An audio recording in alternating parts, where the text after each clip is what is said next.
उसे 14 अगस्त के प्रोग्राम अंदर उसे मार्च अंदर जनाब अली कायद मिलत इस्लामिया ने ऐलान किया जी चंद दिन पहला मस्जिद वजीर खान च जनाब अली बेअदबी की गई। तुसां वेख्या, मैं ना नहीं लेना चाहता उस मॉडल का, उन्होंने बंदियां का जेडे जनाब अली गए तो मस्जिद का जनाब अली तकदस पमाल किया, तोहीन की।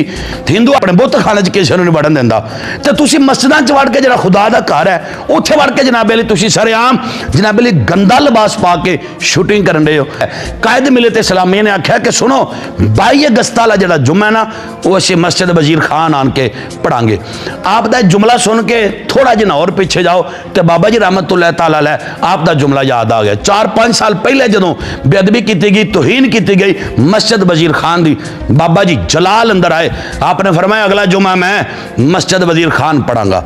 उन्हें आख्या जे पढ़ाने की इजाजत नहीं, पढ़ने की तो इजाजत है ना। 22 अगस्त वाला जो जुम्मा है इंशाअल्लाह कायद मिलत इस्लामिया ते हजूर दे गुलाम कारकुनान जिन्ने भी ने इंशाअल्लाह ताला मस्जिद वजीर खान अंदर जुम्मा पढ़नगे। और कायद मिलत इस्लामिया ने आख्या है जुम्मे तो पहला जिन्होंने तोहीन की है ना उन्होंने गिरफ्तार करो।